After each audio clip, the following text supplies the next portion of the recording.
ఈరోజే జ్యేష్ఠ సోమవారం, పైగా త్రయోదశి తిథి. సోమవారం త్రయోదశి కలిసి వస్తే దానిని సోమ ప్రదోషము అని పిలుస్తారు.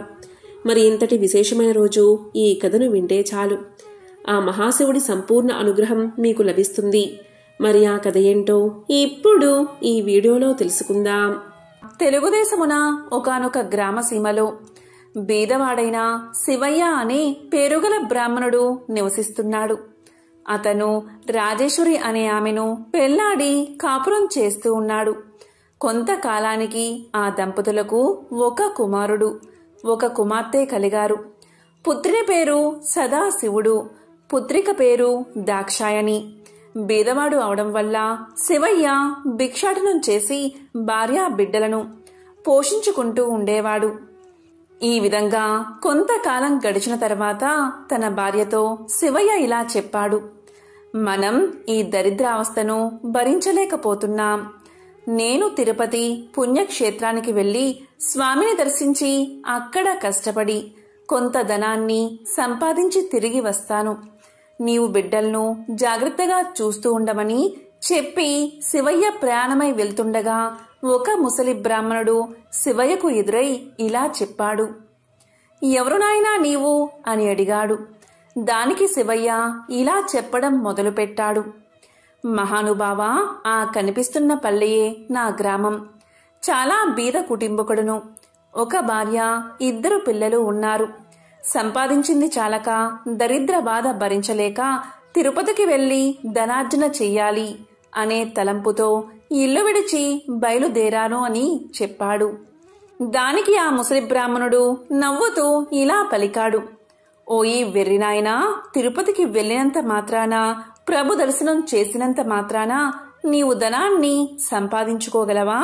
నీకు సకల ఐశ్వర్యాలు ఇచ్చే వ్రత కథ ఒకటి చెప్తాను, శ్రద్ధగా విను అని చెప్పగా అంత శివయ్య: పుణ్యపురుష, అది ఏ దేవుని కథో ఆ చెట్టు నెడలో కూర్చుని వివరించండి స్వామి అని వేడుకున్నాడు. అంతనా ఆ బ్రాహ్మణోత్తముడు శివదేవుని కథ చెప్పడం ప్రారంభించాడు. పూర్వం వంగదేశాన్ని పరిపాలిస్తున్న సూరసేన మహారాజుకు గుణవంతురాలైన ఒక పుత్రిక ఉంది. ఆ బాలామణి పేరు సీమంతిని. సీమంతిని చిన్ననాటి నుండి శివదేవుని యందు అపారమైన భక్తి కలదై పూజలు చేస్తూ ఉండగా ఈ విషయం యాజ్ఞవల్క మహాముని భార్య అయిన మైత్రేయి తెలుసుకుని తానే స్వయంగా సీమంతునికి సోమవార వ్రత మహత్యాన్ని వివరించి చెప్పడానికి సూరసేన మహారాజు పట్టణానికి బయలుదేరి వచ్చి వ్రత విధానం సీమంతునికి తెలియచేసి వెళ్లిపోయింది. ఆ రోజు నుంచి రాజకుమార్తె సోమవార వ్రతాన్ని భక్తి శ్రద్ధలతో చేస్తూ సదాశివుని పూజిస్తూ వ్రతకథ చదువుతూ దినదిన ప్రవర్ధమానమవుతూ ఉంది. ఇలా ఉండగా అంగదేశాన్ని ఇంద్రసేనుడు అనే మహారాజు పరిపాలించేవాడు. ఆ రాజుకు చంద్రాంగదుడు అనే కుమారుడు ఉన్నాడు. ఆ చిన్నవాడు సకల విద్యలు నేర్చుకుని పెళ్లియుడుకు వచ్చాడు. చంద్రాగదునకు వివాహం చెయ్యాలి అనే తలంపుతో ఇంద్రసేన మహారాజు తన కొలువునందున్న మంత్రి పురోహిత సామంతులతో యువరాజైన చంద్రాగదునకు ఎక్కడైనా తగిన చిన్నదాన్ని చూడమని చెప్పి వారిని దేశ దేశాలకు పంపాడు. వారు అనేక దేశాలు తిరిగి తిరిగి చివరకు వంగదేశ పరిపాలకుడైన సూరసేన మహారాజు పట్టణం చేరుకున్నారు. ఆ రాజుకు సీమంతిని అనే కుమార్తె ఉందని పరిచారకుల వల్ల తెలుసుకుని రాజదర్శనానికై ఆస్థానానికి వెళ్లారు. అంత రాజు మంత్రి పురోహితులను గౌరవించి తమరు వచ్చిన పని ఏమిటి అని అడిగాడు. అప్పుడు వారు ఇలా చెప్పారు: మహారాజా, మాది అంగదేశము. మా ఇంద్రసేన మహారాజు గారికి చంద్రాగదుడు అనే కొడుకు ఉన్నాడు. అతనికి తగిన కన్య గురించి తిరుగుతూ తమ పుత్రికారత్నముగు సీమంతినీదేవి గుణగణాలు తెలుసుకుని ఇక్కడకు వచ్చాము.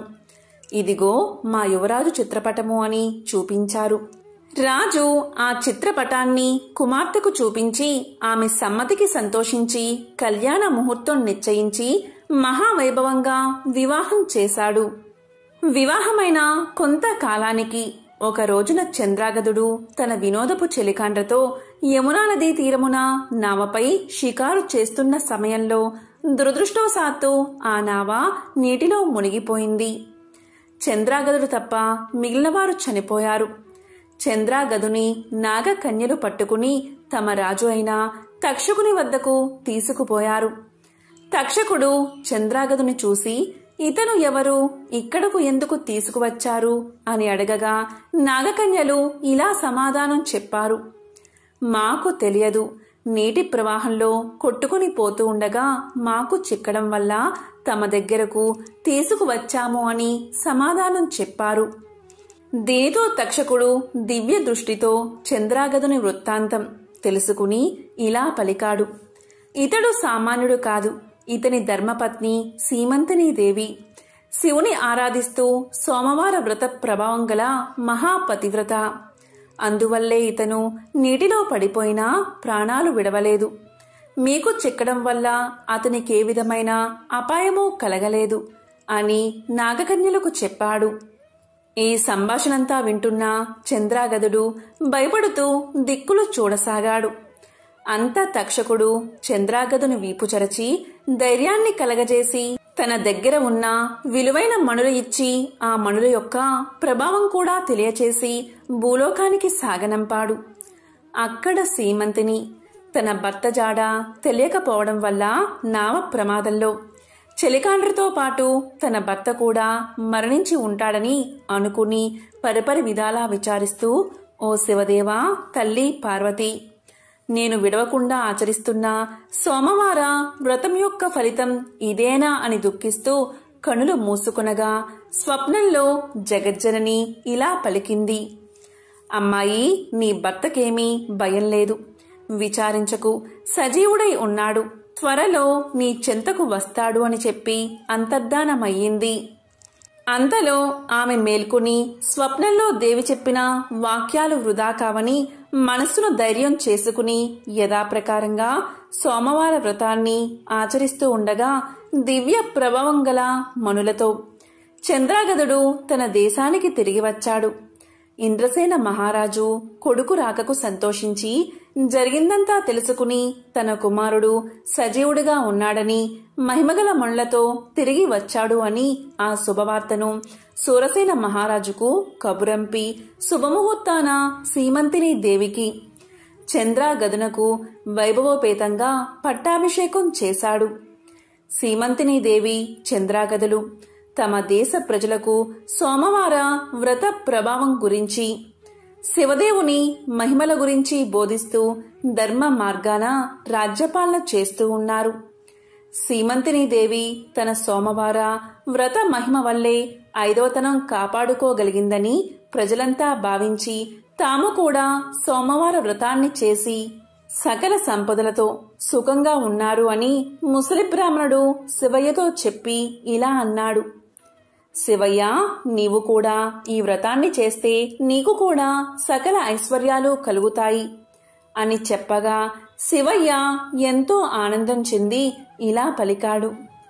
మహాపురుష, ఆ వ్రతాన్ని ఎలా చెయ్యాలి అని కోరాడు. దానికి ఆ బ్రాహ్మణుడు ఇలా చెప్పసాగాడు. శివయ్య, విను.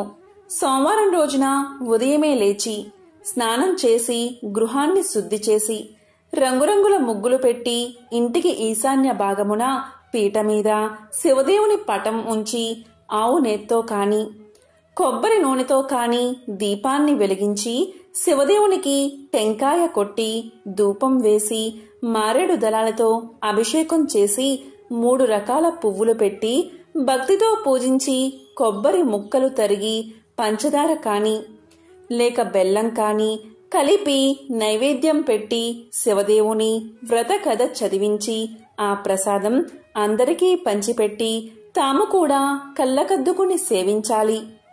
ఇలా 3 సోమవారాలు భక్తి శ్రద్ధలతో పూజిస్తే సిరి సంపదలు కలిగి మనసులోని కోర్కెలు ఫలిస్తాయి అని చెప్పి ముసలి బ్రాహ్మణుడు అదృశ్యమయ్యాడు. కడు నిష్ఠతో వింటున్న శివయ్య బ్రాహ్మణుడి గానక, ఆహా, ఈ మహానుభావుడే నా పాలిట దేవుడు, నా అవస్థను చూసి నాకీ ఉపదేశం చేశాడు అని భావించి తిరిగి ఇంటికి వెళ్లి జరిగిందంతా భార్యకు చెప్పాడు. భార్యాభర్తలు 3 సోమవారాలు భక్తి శ్రద్ధలతో శివదేవుణ్ణి పూజించి ప్రసాదం ఇరుగు పొరుగు వారికి పంచిపెట్టి సుఖంగా ఉండగా వారికి దరిద్ర బాధలు పోయి అష్ట ఐశ్వర్యాలు కలిగాయి. కొన్నాళ్లకు ధనగర్వంచే వ్రతం చేయడం మానేశారు. శివదేవునికి కోపం వచ్చి వీరి గర్వాన్ని అణచాలని మళ్లీ దరిద్రులుగా చేశాడు. దరిద్ర దశలో ఉన్న శివయ్య మరలా యథాప్రకారంగా భిక్షాటనకు ఒక గ్రామం వెళ్లి యాచించగా, ఇవాళ మేము శివదేవుని పూజ సోమవార వ్రతాన్ని చేసుకుంటున్నాము, ఇప్పుడు భిక్ష వేయుటకు వీలు లేదు అన్నారు. అయ్యో, సోమవార వ్రతాన్ని మరిచిపోయినందునే మాకీ గతి పట్టింది, చాలా అపచారం చేశాము అనుకుంటూ ఇంటికి వెళ్లి ఈ సంగతి భార్యకు జ్ఞాపకం చేశాడు. ఆమె భర్త మాటలు లెక్క చేయక మొండిగా మాట్లాడింది.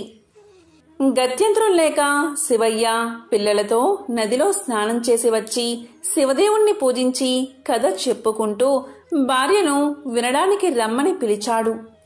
తాను కథ కూడా వినను అని చెప్పగా ఆ మరనాడే ఆమె నేత్రాలు కనిపించకుండా పోయాయి. భర్త అయిన శివయ్య ఇలా పలికాడు.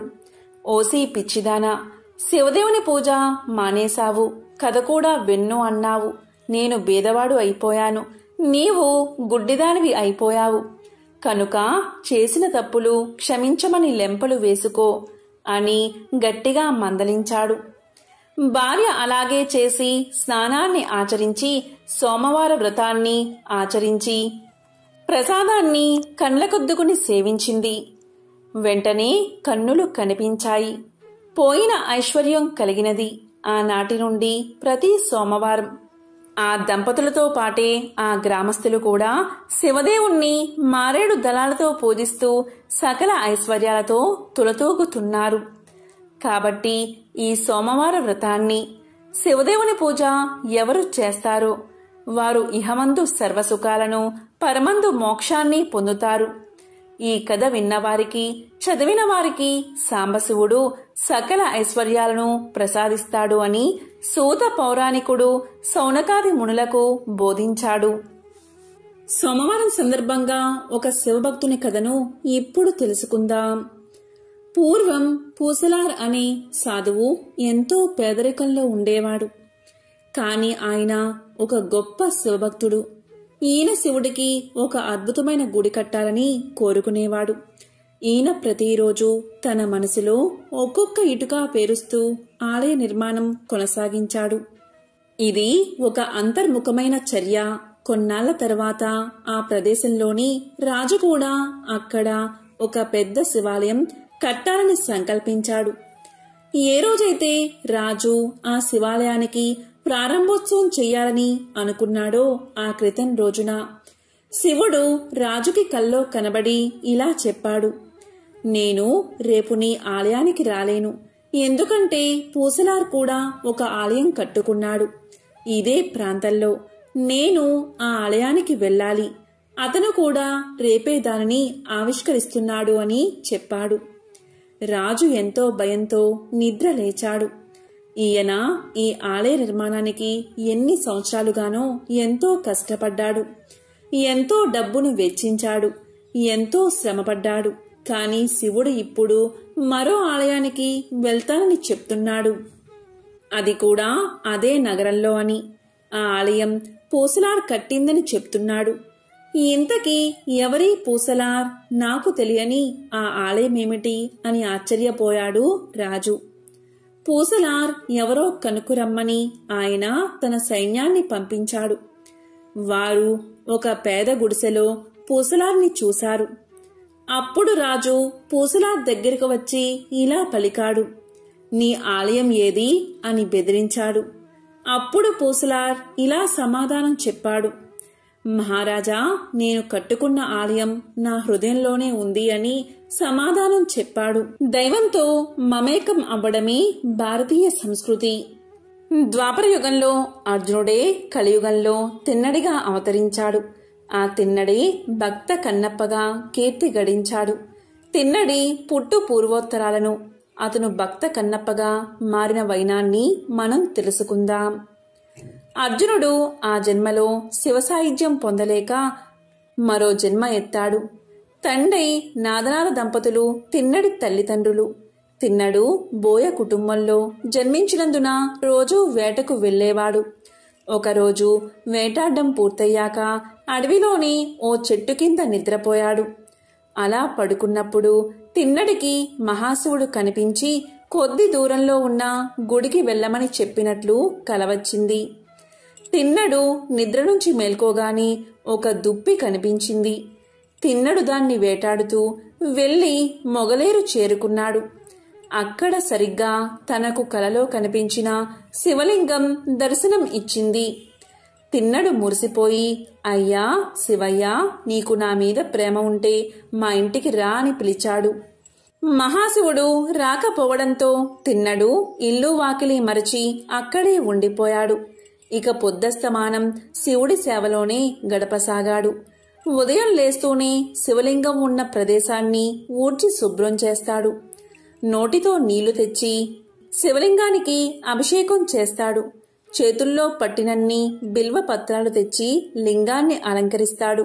వేటాడి తెచ్చిన మాంసాన్ని నైవేద్యంగా సమర్పిస్తాడు. అదే ఊరిలో ఉన్న శివగోచార అనే భక్తుడికి తిన్నడి తీరుతిన్ను నచ్చలేదు. నోటితో నీళ్లు తెచ్చి శివలింగం మీద పోయడం, మాంసాహారం నైవేద్యంగా పెట్టడం అంతా జుగుప్స కలిగించింది.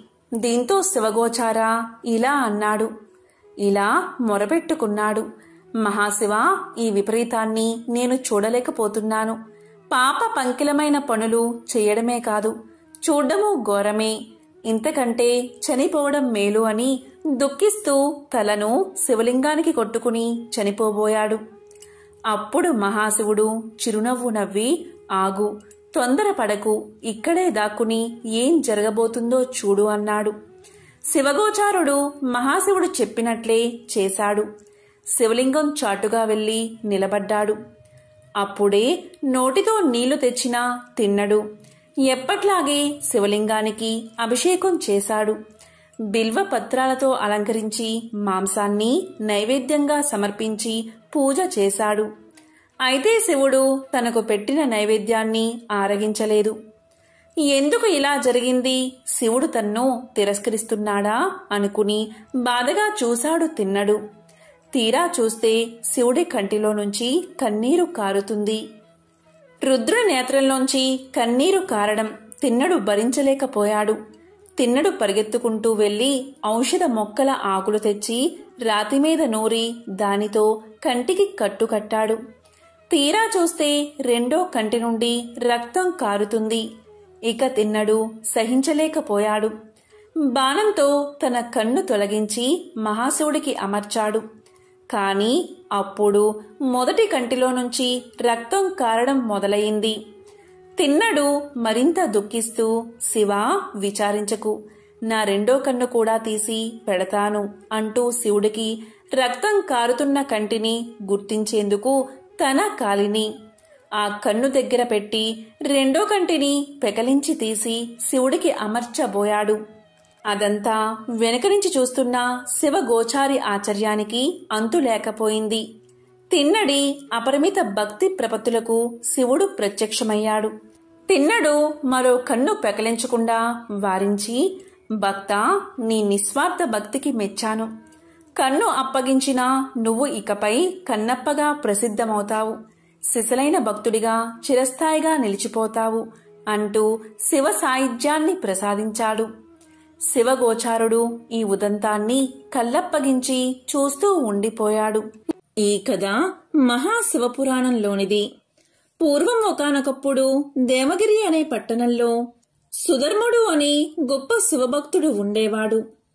అతను త్రికాలాల్లోనూ సంధ్యావందనం అలవాటైనవాడు. ఎప్పుడూ కూడా శివభక్తి అలవాటు పడిన మనసు ఉన్నవాడు. భగవంతుని యందు అతని మనసు లగ్నం కావడం చేత తనకి ఇది ఉంది అని కాని ఇది లేదు అని కాని ఎప్పుడూ అతను భావించేవాడు కాదు. తనకి ఏది లేకపోయినా ఉన్నా అంతా ఈశ్వరానుగ్రహమే అని అనుకునేవాడు. అతని భార్య పేరు సుదేహ. మహా సౌశీల్యవతి. భర్తను దైవంగా భావించే మహా ఇల్లాలు. ఇలా ఉండగా వీరిద్దరికీ సంతానం కలగలేదు. దీనితో సుదేహ ఎంతో బాధపడుతూ ఉండేది. భార్య బాధను చూసిన సుధర్ముడు ఇలా పలికాడు: సుదేహ, ఎవరు ఎవరికి తల్లిదండ్రులు, ఎవరు ఎవరికి బిడ్డలు, ఎవరి స్వార్థం వారిది. అటువంటి బిడ్డల కోసం ఎందుకు నీకీ అలజడి? ఈ సంబంధాన్ని ఈశ్వరుడి మీద పెట్టు. నీవు తరిస్తావు, నీతో పాటు నేను కూడా. ఈ బిడ్డలు, సంసారం మనం తరించడానికి ప్రతిబంధకాలు. అందుకని మరో ఆలోచన లేకుండా ఈశ్వరుని యందు మనసు పెట్టు అని చెప్పాడు సుధర్ముడు. ఈ మాటలు విన్న తర్వాత సుదేహ తన మనసును సర్దుకుంది. ఇలా ఉండగా ఒకసారి సుదేహ పొరుగు ఇంటికి వెళ్ళింది. ఈ సందర్భంలో స్త్రీల మధ్య ఏదో వాదులాట వచ్చింది. సుదేహ తనకు తెలిసిన మంచి మాట పొరుగావిడికి చెప్పింది. అది విన్న పక్క ఆవిడ, చెప్పడానికి నీకున్న యోగ్యత ఏమిటి అని అడిగింది. ఆ మాటలకు సుదేహ ఎంతగానో బాధపడి జరిగిందంతా భర్తకు తెలియచేసింది. అప్పుడు సుధర్ముడు ఇలా పలికాడు: నేను ఎంతగా చెప్పినా నీవు బిడ్డల గురించే ఆలోచిస్తున్నావు. మనసుని ఈశ్వరుని వైపు మరచలేకపోతున్నావు. బిడ్డలు కలగడానికి కలగకపోవడం మన దోషం. ఆ దోషం నీదో నాదో తేల్చడానికి ఆ ఈశ్వరుడికే ఒక పరీక్ష పెడతాను. ఆ విషయాన్ని నేనే స్వయంగా ఈశ్వరుణ్ణి అడుగుతాను అని చెప్పాడు సుధర్ముడు. అప్పుడు సుధర్ముడు 2 పూలదండలు తెచ్చి భగవంతుని పాదాల దగ్గర పెట్టాడు. 2 పువ్వులు పెట్టి శివుడికి ఒక విజ్ఞాపన చేశాడు. ఒకవేళ నాయందు బిడ్డలు పుట్టడానికి దోషం ఏదైనా ఉంటే ఆవిడ ఈ దండ పట్టుకుంటుంది. ఒకవేళ మాకు అదృష్టం రాసిపెట్టి బిడ్డలు కలిగే యోగ్యం ఉంటే ఆవిడ ఈ దండ పట్టుకుంటుంది. ఈశ్వరా, నీ నిర్ణయాన్ని నువ్వే మాకు తెలియచెయ్యాలి అని నమస్కారం చేసుకుని భార్యతో ఇలా పలికాడు: సుదేహ, ఈ 2 దండల్లో ఒకదాన్ని పట్టుకో అన్నాడు. అప్పుడు సుదేహ పిల్లలు పుట్టే అదృష్టం లేని 2వ దండను పట్టుకుంది. అప్పుడు సుధర్ముడు ఇక తమకు సంతానం కలగదని, సంతానం గురించి తనను ప్రశ్నించవద్దని, ఈశ్వరుని యందు మనసు పెట్టుకోమని సుదేహకు తెలియచేశాడు. అప్పుడు సుదేహ భర్తతో ఇలా పలికింది: ఇలా జరగడానికి వీల్లేదు. నాకు కొడుకు పుట్టకపోయినా బాధలేదు. కాని అమ్మా అని పిలిపించుకోవడానికి మీరు మరొక వివాహం చేసుకోండి. మీరు తండ్రి అవుతారు. ఆమె వల్ల మీకు సంతానం కలుగుతుంది కదా. వాళ్ళు నన్ను అమ్మా అని పిలిస్తే చాలు అని చెప్పింది. అప్పుడు సుధర్ముడు ఇలా పలికాడు: ఈ పని నీవు చెప్పినంత తేలిక కాదు. ఇదంతా ఒకరోజు పెనుభూతమై కూర్చుంటుంది. కాబట్టి నేను పెళ్లి చేసుకోను అన్నాడు. దానికి సుదేహ చనిపోతాను అని హెచ్చరించింది. దీంతో సుదేహ మాట కాదనలేక సుదేహ చెల్లెల్ని వివాహం చేసుకున్నాడు సుధర్ముడు. ఆమె పేరు గృష్ణ. ఈ విధంగా సంతోషంగా కాలం గడుస్తుంది. గృష్ణకి ఒక లక్షణం ఉండేది. ఏది ఇంట్లో జరిగినా ముందు తన అక్కకే చెప్పేది. సుధర్ముడు కూడా పెద్ద భార్యను గౌరవించి మసులుకునేవాడు. గృష్ణ ప్రతిరోజు 101 పార్థివ లింగాలకు అర్చన చేసేది. పూజ అయిన తర్వాత 101 లింగాలను సరోవరంలో కలుపుతూ ఉండేది. గృష్ణ చేసే శివ పూజ వల్ల మహాశివుడు ఎంతో సంతోషించి ఆమెకు ఒక మగపిల్లవాడిని ప్రసాదించాడు. గృష్ణ గర్భాన్ని ధరించి 12 మగపిల్లవాడిని కన్నది. ఇంట్లో అందరూ ఎంతో సంతోషంగా ఉన్నారు. నెమ్మదిగా ఆ పిల్లవాడు పెద్దవాడు అయ్యాడు. ఆ పిల్లవాడికి యుక్త వయస్సు వచ్చింది. ఆ పిల్లవాడికి వివాహం చేశారు. కాని వియ్యంకులు వారు సుదేహను గౌరవంగా చూసేవారు కాదు. గృష్ణను మాత్రమే ఎంతో గౌరవంగా చూసేవారు. దాంతో సుదేహకు కక్ష కలిగింది. అసూయ ప్రబలింది. గృష్ణకు కొడుకు ఉండడం వల్లే కదా నన్ను కొడుకులు లేని కారణంగా ఇంత చులకనగా చూస్తున్నారు అని భావించి ఆ కొడుకే లేకపోతే తన చెల్లెలు ఎంత బాధపడుతుందో. ఆమె ఏడుస్తూ ఉంటే నా కోపాగ్ని చల్లారుతుంది అని భావించింది సుదేహ. ఒకరోజు కొడుకు కోడలు పడుకుని ఉన్నారు. ఆ సమయంలో తన భార్యతో నిద్రపోతున్న పిల్లవాని గదిలోకి వెళ్లి ఒక కత్తితో ఆ పిల్లవాణ్ణి పొడిచి చంపి శరీరాన్ని ముక్కలుగా కోసి మూటకట్టి తన చెల్లెలు రోజూ శివలింగాలను కలిపే చోట నీటిలో పాడవేసింది. సుధర్ముడు ప్రతిరోజులాగే తెల్లవారుజామునే లేచి సంధ్యావందనం కోసం నదీ తీరానికి వెళ్లిపోయాడు. అతని వెంట చిన్న భార్య అయిన కృష్ణ కూడా శివలింగాలకు అర్చన చేసేందుకు వెళ్లిపోయింది. ఇక ఇంటిలో కొడుకు గదిలో రక్తపు మరకలు చూసిన కోడలు పిల్లవాణ్ణి ఎత్తుకుని పదే పదే గోరును ఏడుస్తుంది. దీంతో సుదేహ లోపలకు వెళ్లి కొడుకు చనిపోయాడా అని పలికి ఏడుస్తూ ఉంటే కృష్ణ మాత్రం ఏడవకుండా మామూలుగా శివార్చన చేస్తూ ఉంది. కృష్ణ ఇలా పలికింది, ఎవరు బిడ్డను ఇచ్చారో వారే ఆ బిడ్డను రక్షిస్తారు. ఆయనే ఇదంతా చేస్తాడు అని శివలింగాలకు పూజ చేసి తరువాత పూజ చేసిన శివలింగాలను నీటిలో కలపడానికి నది వద్దకు వెళ్ళింది. అక్కడ కొడుకు శరీర భాగాలు నీటి మీద తేలుతూ కనబడ్డాయి. చిత్రం ఏమిటి అంటే కృష్ణ ఏమీ అనలేదు. ఆ దృశ్యాన్ని చూసిన శివుడు మాత్రం తట్టుకోలేకపోయాడు. శివుడు భరించలేకపోయాడు. వెంటనే శివానుగ్రహం వల్ల ఆ నీటిలోంచి కృష్ణ కొడుకు నడుచుకుంటూ వచ్చి తన తల్లితో ఇలా పలికాడు, అమ్మా, పెద్దమ్మ చంపగా నేను చనిపోయాను. నీవు చేసిన పూజ వల్ల శివుడు కరుణించి నన్ను బతికించాడు అని అన్నాడు. దానికి కృష్ణ ఇలా పలికింది, నాయనా, నిన్ను కాపాడినవాడు మహాకాలుడు. అతనే తీసుకువెళ్తాడు, అతనే బతికిస్తాడు, ఆయనే నిన్ను రక్షించాడు అని పలికింది. కాని కొడుకు మాత్రం పెద్దమ్మను నానా మాటలు అన్నాడు.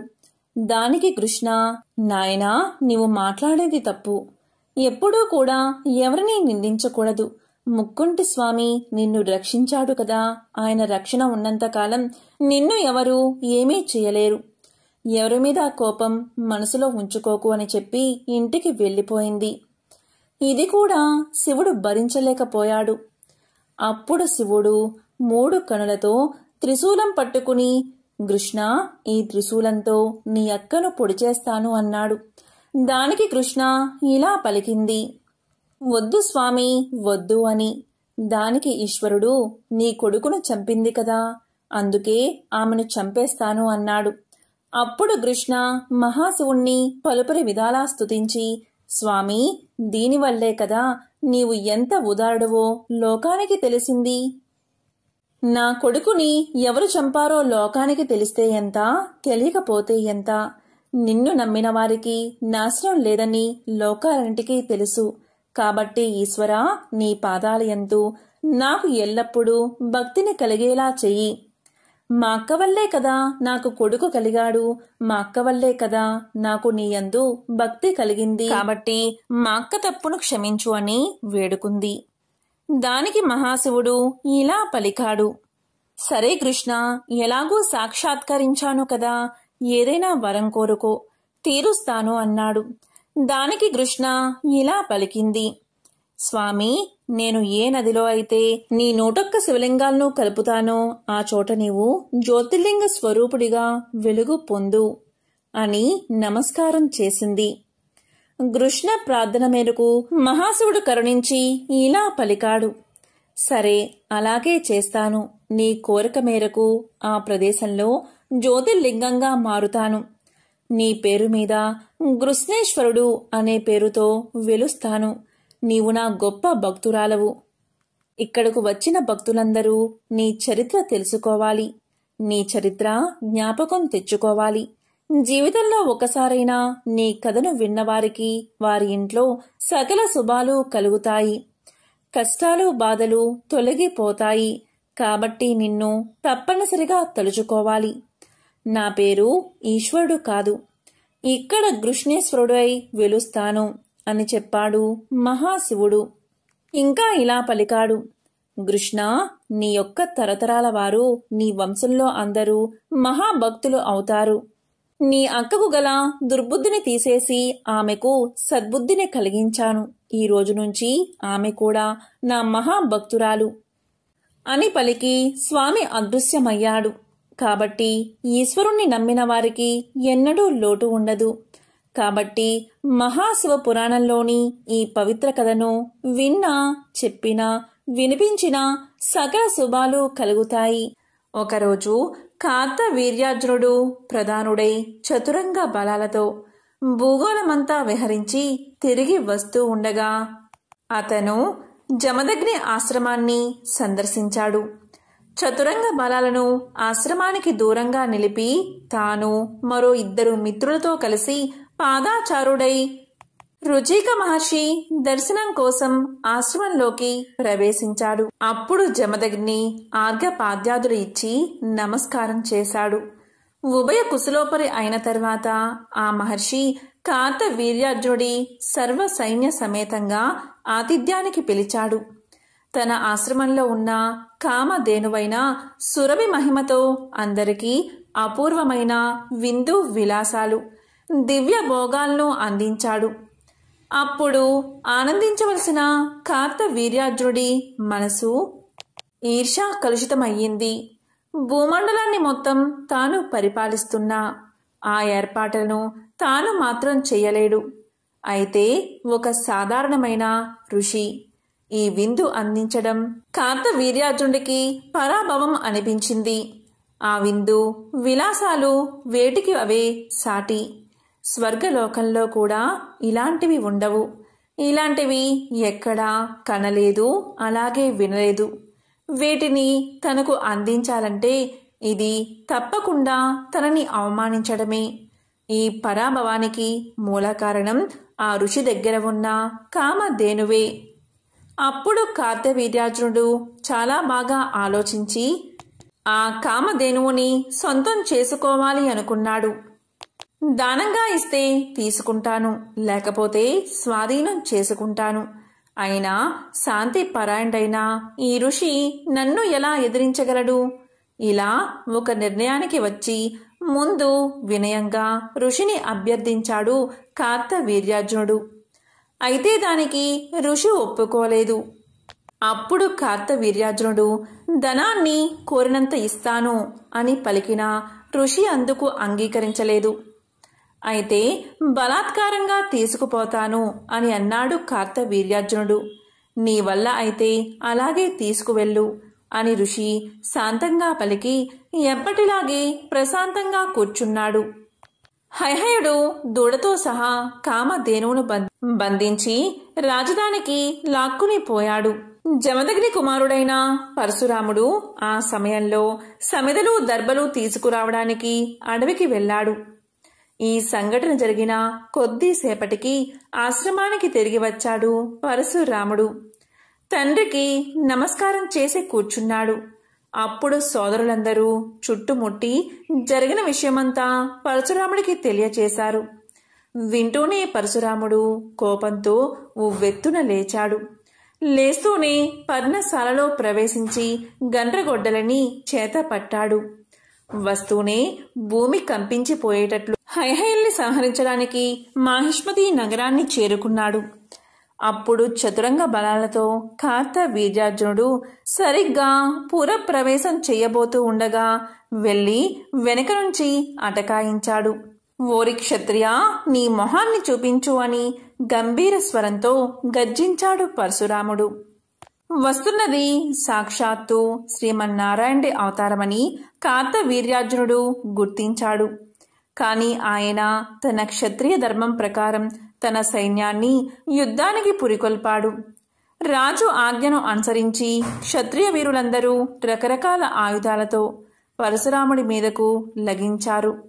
సూర్యుడు తన కిరణాలతో చీకట్లను నాశనం చేసినట్లు రెప్పపాటు కాలంలో పరశురాముడు కార్తవీర్యార్జునుడి చతురంగ బలాలను మట్టు పెట్టాడు.